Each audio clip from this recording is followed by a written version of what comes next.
morning, everyone. Our panel today is on Medicaid expansion, and if you're here in this room, I'm assuming that you know that New Jersey's governor decided to go ahead with the Medicaid expansion, which I think most people in this room probably would agree was a great idea. And we'll be talking about what that means for New Jersey and for New Jersey's population that is not enrolled but was Medicaid eligible, and the newly eligible, which by Rutgers State Health Policy Center is somewhere around 100 to 105,000 people. So it's pretty significant population in New Jersey. I want to start with Jen, who Becky said is with Amerigroup, which is one of the four Medicaid managed care organizations in the state. As many of you might know, New Jersey has gone through quite a transformation over the past year and a half, where rather than having part of the Medicaid population be in a Medicaid managed care plan and part of the population being under a fee-for-service type of arrangement, now almost all of the Medicaid eligible lives are actually a member of one of the four Medicaid managed care organizations. And so, Jen, my question for you is, could you give us some insight on what the plans are doing to get ready for this Medicaid expansion? Sure. And thank you for including me today. It's nice to see both of you again, and so many familiar faces out there. Can I give a little background quickly on Amerigroup and the health plan? So today there are four Medicaid health plans in New Jersey. Amerigroup is the third largest, which you could also interpret as the second smallest. But we like to think of ourselves as sort of a thought leader in Medicaid policy and around the country. And so there are a few ways that we're really focusing right now to get ready for this expansion. One of them is preparing for changes to the state's enrollment system, which is all very technical and sort of uninteresting to probably everybody here, but will mean a great deal to us when the data starts coming over in different format, when our members are having a different experience when they go to sign up again. So we have to make sure that we're technically prepared for that. And then there's a focus on provider recruitment. So we have a network now to serve the members that we've got. In some cases we have more providers than we need. In other cases we're out there, just today with the membership we have, trying to recruit new providers to serve those members. And as the program grows, we'll need more providers, and that's something that we're accustomed to. So provider recruitment is a big part of this. And then the third part that's really interesting, and I think very much related to the conversation that the gentlemen were having a few minutes ago, and what a great panel that was, thank you. But related to that, the idea of reaching out to new populations who have been uninsured under the status quo and who will now have the opportunity to sign up for Medicaid. Some of them already had the opportunity to sign up for Medicaid and didn't. So they may have been uninsured for a very long time. And we are thinking about, in discussions between our marketing and communications teams and our clinicians, what are the best ways to reach out to these people who will now have access to our program. Great, thanks.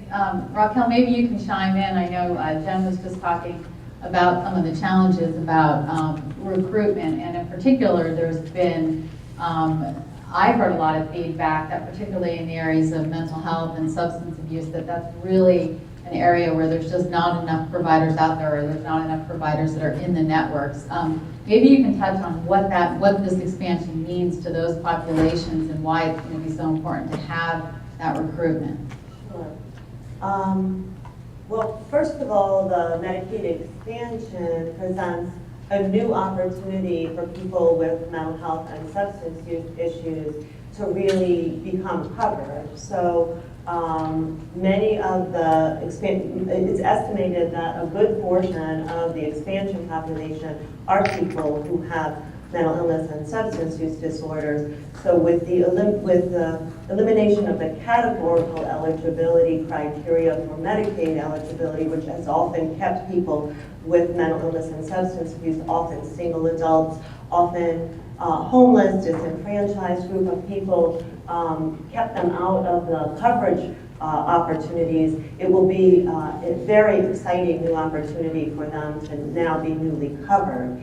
In addition to that new coverage, parity will require that the benefit package include a robust set of services that will meet people's mental health and substance abuse needs, which is also very important. So even people who may have qualified for Medicaid before because the benefit didn't really offer a robust array of Medicaid services. In New Jersey in particular, the Medicaid reimbursement rate for mental health and substance abuse services is among the lowest in the East Coast.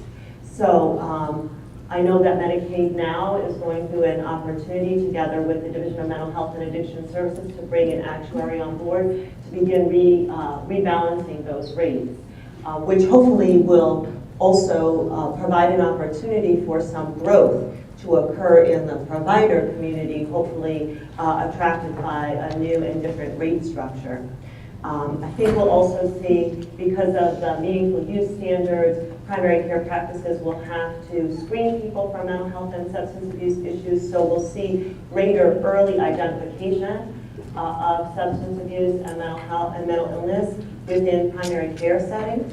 And then the state, as you know, many of you know, has made a decision to move its specialty behavioral health system, all of its mental health and substance abuse services, into an ASO, an administrative services organization, or a managed care type of arrangement, which is its main purpose, its main goal is to increase access to care for eligible individuals, particularly for the Medicaid eligible individuals. So I think that that will be a new opportunity, but as the conversation proceeded in the previous panel this morning, if we're not able to address some of the capacity and quality issues at the provider level, we will expand coverage, we'll have a new population that will increase the demand for services and will access more services. But we need to make sure that the provider community, I think the challenge in front of us is the provider community's ability to increase accessibility, to make sure that care is client-centered so that people's experience of care is not one of stigma and discrimination as they try to access care, that care is evidence-based so that practices that may have been tried and true but not actually evidence-based really need to kind of move aside and allow practices that have evidence behind them to really be the standard of the day. And care needs to be cost-effective. And I think most importantly, for behavioral health services, care needs to be integrated. Primary care and behavioral health services need to be integrated, not just co-located, but integrated so that individuals can receive comprehensive care. And if it's okay, we should talk about that for a minute, because New Jersey has traditionally kept the medical side of the Medicaid program separate from the behavioral health or mental health side of the Medicaid program. And as Assemblyman Conaway mentioned a few minutes ago, the integration that Raquel is talking about is very important to delivering the best care, and it does, and we know this, right? Research tells us this, anecdotes, our own lives tell us this, and New Jersey is continuing with a little bit of a sort of bifurcation of this program with the introduction of this new organization. But we do hope, you know, in other places, we have programs that are more integrated than that. Certainly the long-term supports and services program that the governor is planning to implement is more integrated than that.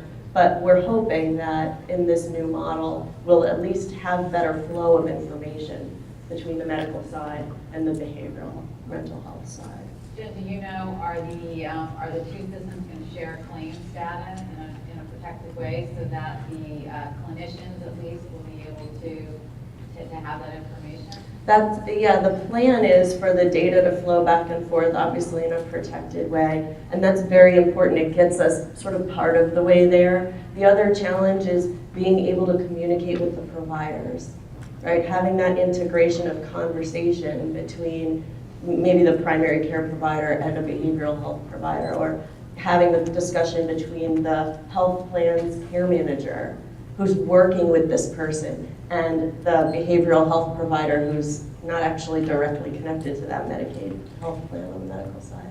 So I think there is this very important point of integration of information in order to support the integrated care model at the macro level between the health plans and this new entity that's coming on board with the state, the Administrative Services Organization. There's also a really important point of integration at the ground level in the patient-centered medical home setting. So if the patient-centered medical home setting can really push forward with an integrated care model, then that ability to communicate and provide an integrated service will be also supported at the ground level. That's right. It's a bifurcated program, but you're trying to bring it together where the patient meets the provider. And that's why so many plans are very, very closely involved with these patient-centered medical homes. I wish we had a provider here. I'm staring at Terry and Mary and some of the greatest patients that are medical practitioners in the state. I know some of the plans are working on pretty robust patient-centered medical home programs, and our state actually has the Comprehensive Primary Care Initiative, which is a Medicaid-sponsored program in the state. Is your plan involved in that? Maybe you could explain a little bit about that, and I can help in that. I would love for you to do that. My medical director is really our chief involved in that program, and we're involved in programs like that around the country. It's definitely cutting edge, but I would certainly yield to your expertise. Sure. So New Jersey was chosen as one of 6 states, and this is being test piloted in these 6 states. CMS is looking at a different way to pay for primary care, and so rather than continuing with a fee-for-service model, it's actually paying the primary care providers that were chosen to participate in this pilot a per member per month fee averaging about $20 a member to better coordinate the care of their patients and to do a lot of the things that Raquel was just mentioning. And then they're working with 4 other health plans in the state. And together, CMS and the plans, and hopefully this is working out, but together they're coming up with common metrics that should be used to do this, and a common platform to share the data between the plans, CMS, and the providers, so that they can see how they're doing and really be able to use all this claims data and other information in a live, real way, so that the data is not so many months old and stale.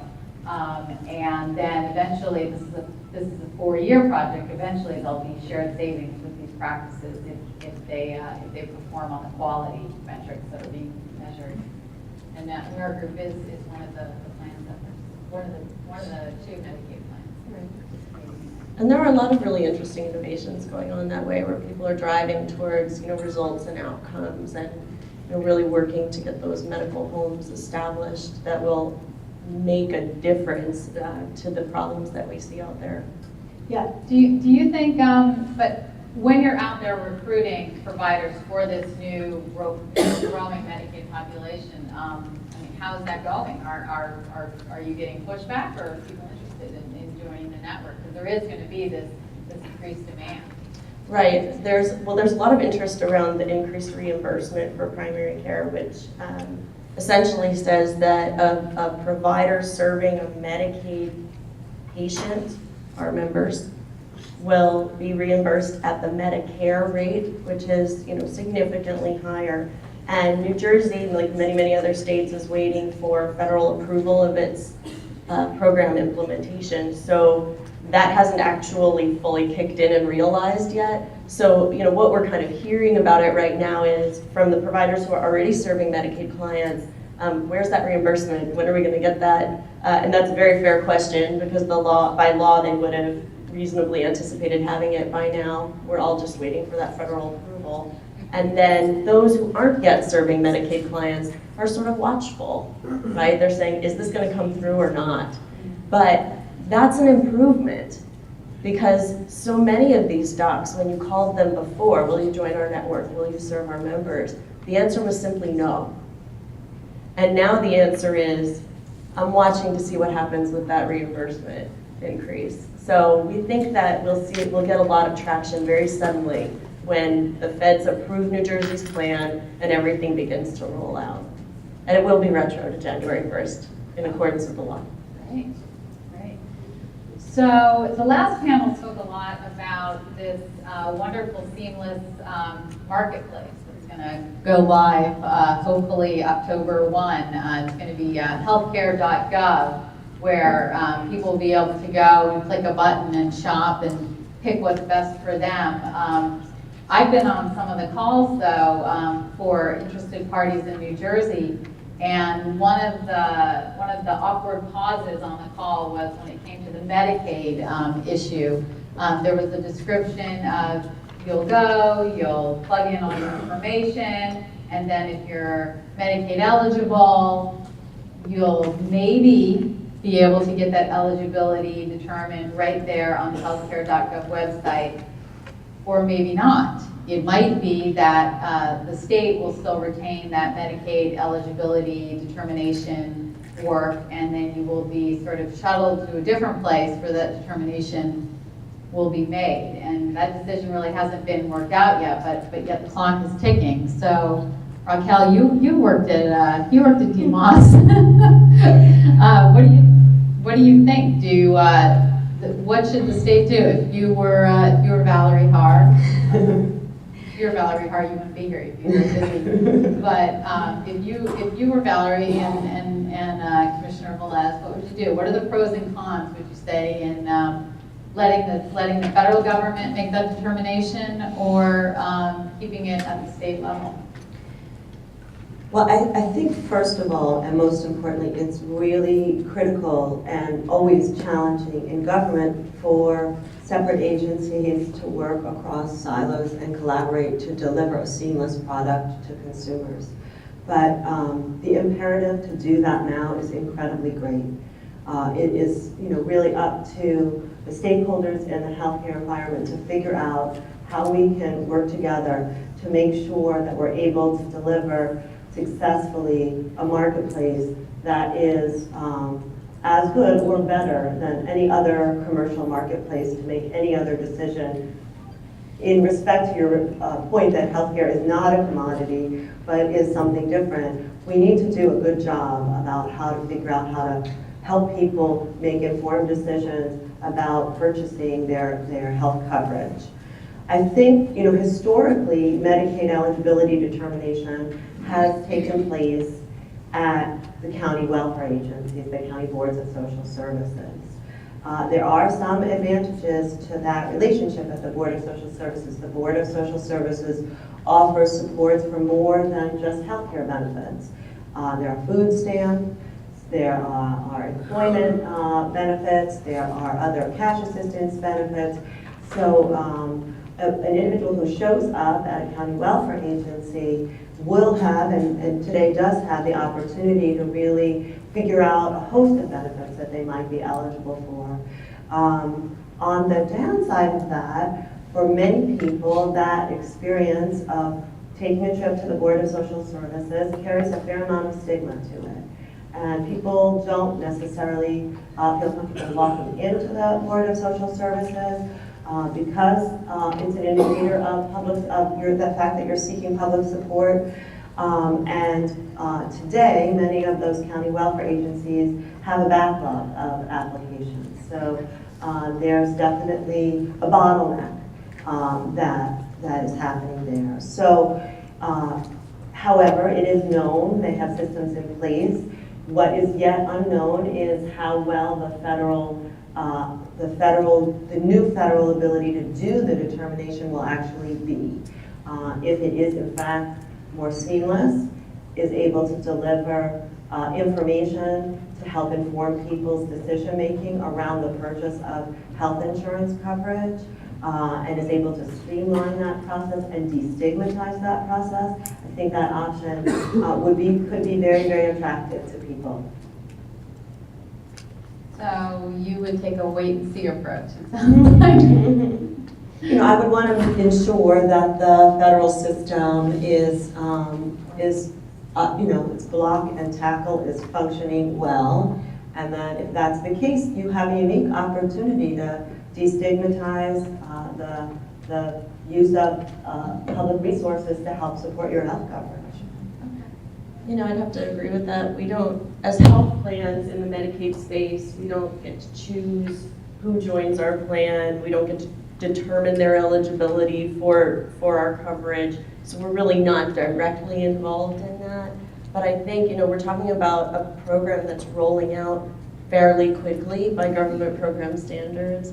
And really the answer is what's going to be, at least for me personally, what's going to be the smoothest transition that brings the most people into the program with the least bumps in the road. And I'm sure that's what the governor and policymakers all over are looking at. Yeah, I think it's important to think about it too, in that the shopping experience for the Medicaid eligible person is different than in the commercial market, in that they're not going to pay for this. It's paid for by the government. But one of the things that's going to be complicated and challenging, and I hope the state's going to be ready for this, is those people that are sort of in the middle, right? Where maybe I'm newly eligible, maybe I'm getting insurance from my employer, but I'm low paid, and so the rest of my family is either eligible for a subsidy, or maybe my kids are eligible for family care, or maybe the rest of my family is eligible for Medicaid. It could really be all over the place. You're also going to have people who maybe are right now covered by a Taft-Hartley plan. Maybe they're a carpenter or somebody like that, and their work is very seasonal.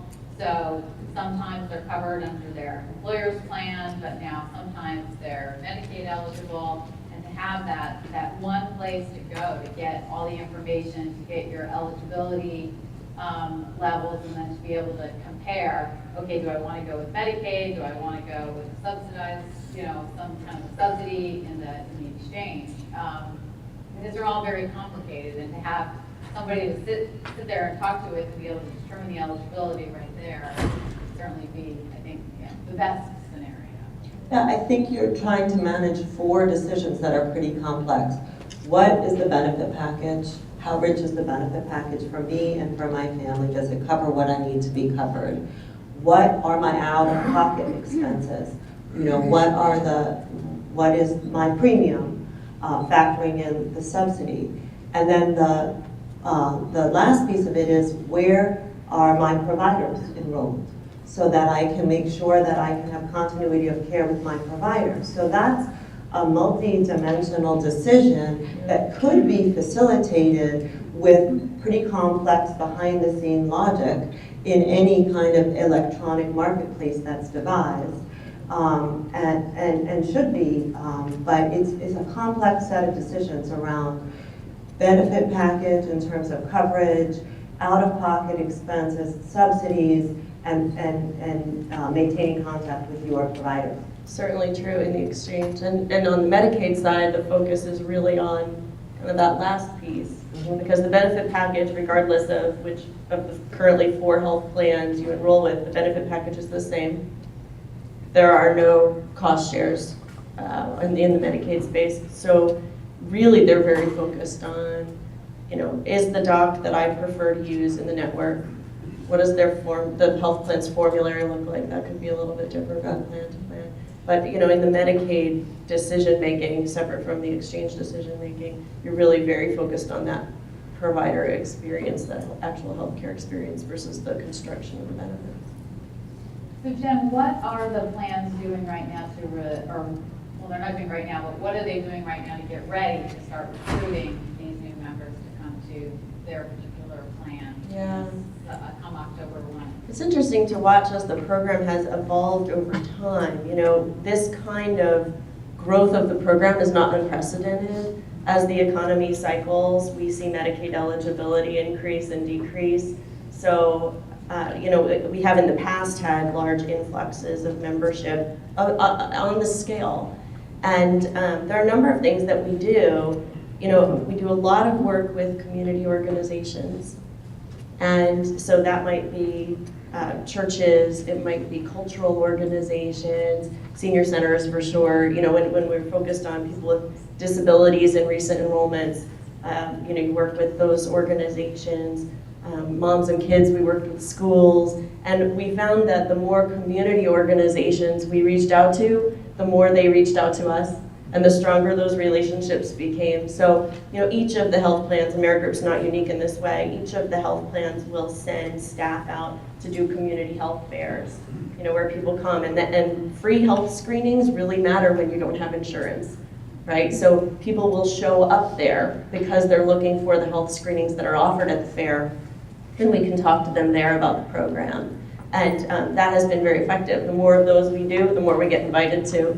Legislators certainly reach out to us when they're aware of stuff going on in their communities. So each of the health plans is active in that way.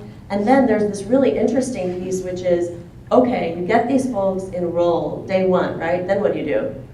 Because they haven't had insurance before. Or many of them haven't had insurance before. So there's a whole different kind of process of talking to new members. And that's a piece that we're really working on now, like I said, between, you know, our marketing and communications crowd, which is really good at crafting the communications, and our clinicians who are saying, this is what we hear. When somebody calls us for the first time, wait, you mean I can go to a private doctor? I don't have to go to the emergency room. I don't have to go to the clinic. Can I still go to the clinic? And so there's a whole sort of different dialogue that you're having as people come in who haven't been insured before or haven't been insured in a long time. So there's I'm going to stick with you, Jen, for a minute here. But you know, there's a lot of buzz right now. The Medicaid ACO rules just came out for people who are focusing on accountable care organizations. And of course, there's the demonstration projects, like I was talking about with patient-centered medical home. And I think it would be really helpful to just give everyone an explanation of, because these costs are obviously in part shared by the plans, but the idea is that at the end of the day, they'll improve quality and save money.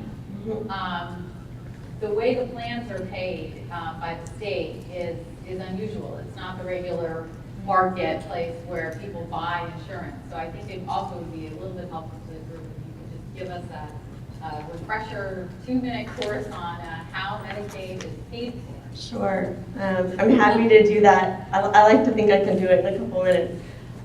This is a little bit like if you went to Target to buy paper towels and you said, I'm going to pay you $2.99 for these paper towels, as opposed to them telling you that the paper towels cost $2.99. So the way it works with Medicaid in all the states is this. They have an actuarial team at the state. These are outside consultants that they hire and inside staff who work with those consultants.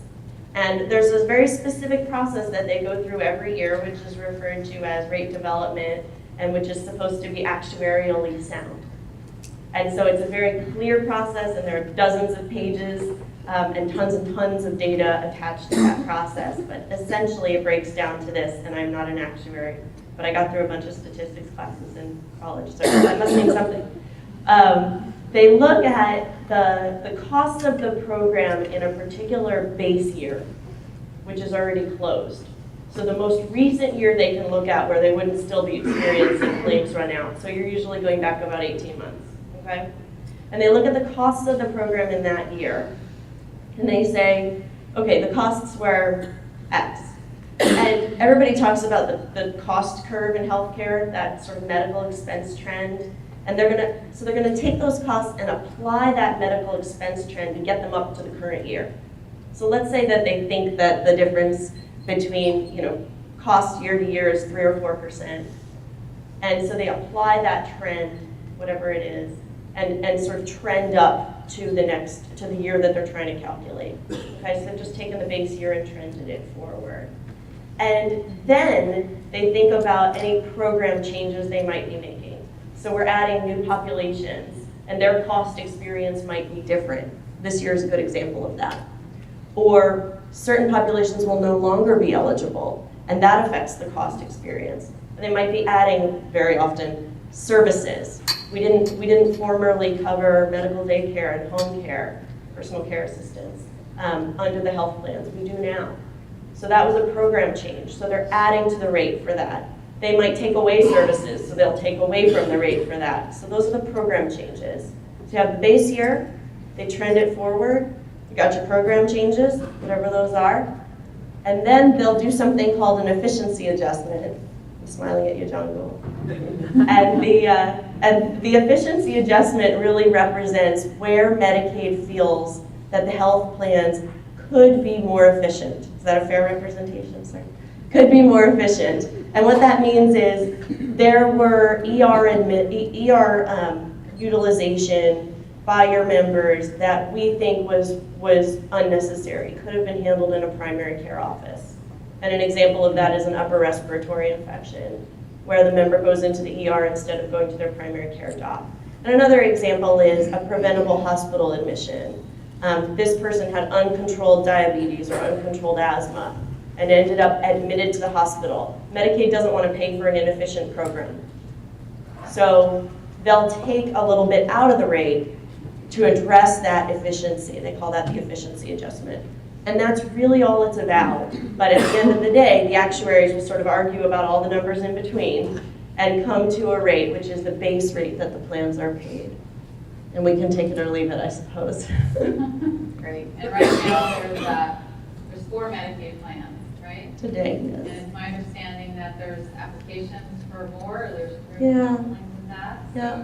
So would you say the program is growing in popularity from the marketplace standpoint? I think that a number of organizations see the opportunity there. You know, we're bringing long-term supports and services into the health plan coverage now, starting next year. And then there's the expansion population. So there's definitely opportunity there, but there's a lot of coverage now, and we'll see where it goes.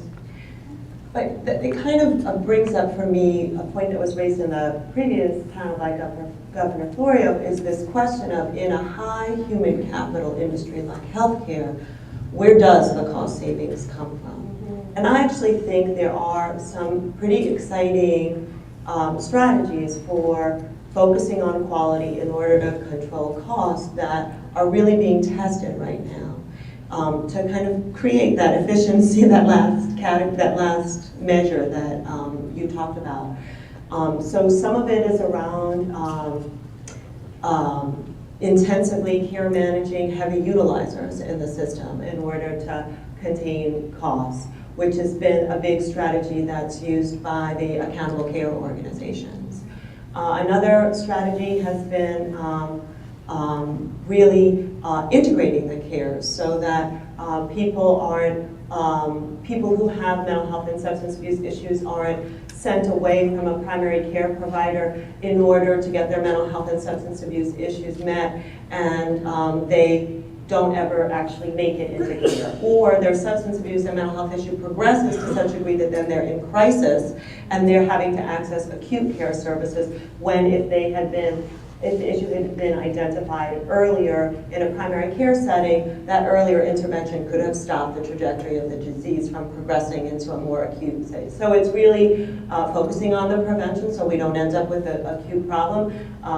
Managers of managing the high or heavy utilizers of the system, really implementing evidence-based practice so that there are real standards of care that we know have been effective. I think there's also been a lot of look at using technology to provide greater efficiencies in care and also to meet some of the gaps in the provider specialty care expertise. So it's how do we bring specialists into a primary care setting using telehealth or teleconferencing in order to expand access to specialty care providers in a cost-effective way. It's another really exciting strategy that's being tested to see if we can actually begin to bend the cost curve. And the last thing I would say is there's adopted from industry, in particular Toyota, is this lean model, which are rapid cycle process improvement strategies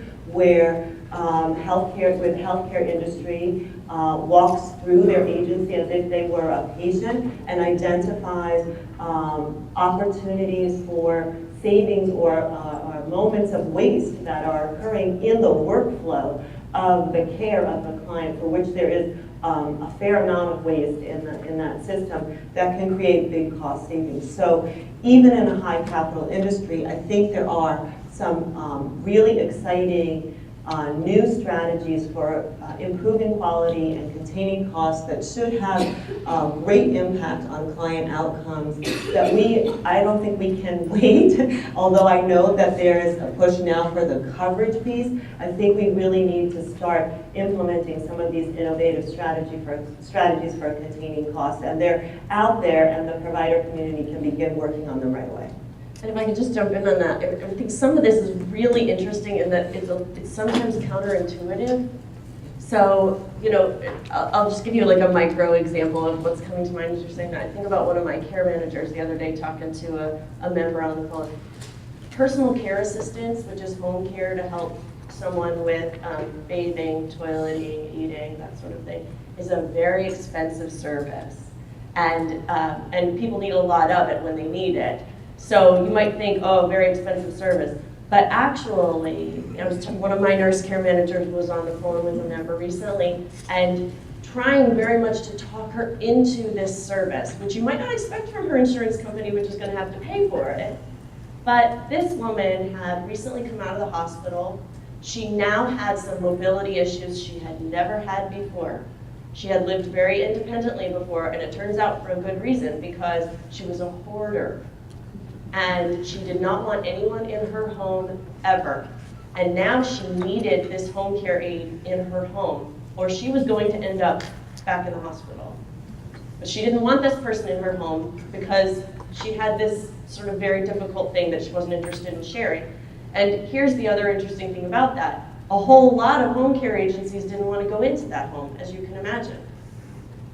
But our care manager knew that this person needed this care, that we needed to invest in the care to avoid this hospital, almost certain readmission to the hospital, which would have been disruptive in her life and expensive for the state of New Jersey. So this care manager was very focused on explaining to this woman, we can help you with this, you're going to need this help, here's how this person's going to be able to help you. And obviously presenting some of the potential consequences if she didn't get that help. And then talked to a dozen home care agencies to find one that was willing to come into the home and help this person out. And the difference there, it's a micro example, but the difference there is huge, right? Because it's a little counterintuitive. Do you pay for the expensive service? In this case, yeah, you're darn better. So there's a lot of really interesting work going on right now in the Medicaid space. I think we have to wrap up in a few minutes, so one last question to either of you. There was a study that got a lot of press out of Medicaid, the Oregon Medicaid expansion, and it was interesting because Oregon they weren't able to have everyone who was eligible to be in the expansion pool because of finances, so they created a lottery system. And so some people who were Medicaid eligible were able to get Medicaid services, and then the other poor unfortunates were not. But for researchers, they created the perfect comparison group, which is unusual. And so they studied the two groups, and some of the findings were somewhat counterintuitive. For instance, they didn't find that there was this pent-up demand thing where people were rushing to get services. They did find an increase in cost, but they also found that there were some substantial benefits when it came to the mental health, their psychological wellness and happiness of the group that got it. And also, most significantly, they found that having Medicaid had a lot of benefit when it came to just people's financial well-being, their mental state, their feeling like they would be okay. It's almost like that definition of a safety net, that I have a card, I will be okay.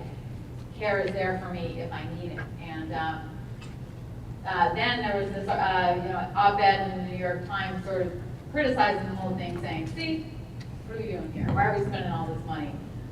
It didn't increase, it didn't improve their health state in terms of if they were diabetic, their levels were still the same basically. And of course, this is a short period of time, but thoughts, responses as we wrap up to the benefits of this whole Medicaid expansion thing? Well, I think the Oregon study showed the sort of natural study design that evolved out of this rationing of coverage in Oregon really proved to us that coverage works, right? I mean, that's how insurance is supposed to work. It's supposed to make sure you don't go broke over your medical expenses, which it did. It's supposed to make you feel more secure about your future, which it did. And it's supposed to help you access care, which people who had the coverage, in fact, accessed more services. So it worked. What is still, it really has been the theme of the discussion so far this morning, is that what is still a challenge is that it did not necessarily improve their health outcomes, and it did not necessarily save money. So to me, that points to we still have some work to do in terms of making sure that the quality of care that people receive is the best it can be, and that we invest in providing care according to standards which evidence supports are effective, and that we administer that care effectively and we reduce waste. So it worked. I mean, coverage works. It's just, we also have to couple that with investments in quality and efficiency in order to improve health outcomes and save money. I couldn't agree with you more. And you know, I think we're very lucky in New Jersey because we have been very generous in our Medicaid program over the years. We've expanded more than other states did, and that makes this current expansion much more manageable than it is in some other states. So as an example, Florida has about twice the population we have, but their Medicaid expansion is 7 times ours. That is enormous. We have already, in our experience as a state, we have absorbed new populations of the size we're looking to absorb going forward. And so we're ready for that. We've done it before, we can do it again. And it lets us be, in Florida, I'm glad I'm not there, but it lets us be very focused on that quality piece in a way that I don't think all other states are going to be able to do. They will be completely distracted by the size, the enormity of the change in their program, right? Where for us, the change in the program it's not insignificant, but it's something we've done before, right? So the folks at the Medicaid agency here, they know that quality is where it's at. They're talking to the health plans about that. They're making changes to our 600-page contract to address that. And everybody's very focused on outcomes. So we're in a really good position in that way relative to where some of the other states are. We can say, yeah, let's implement this expansion, and let's implement it with a focus on quality and results that other states, I think, don't have the luxury of doing. Okay, well, thank you, and thank you for your attention. I'm going back over to Becky.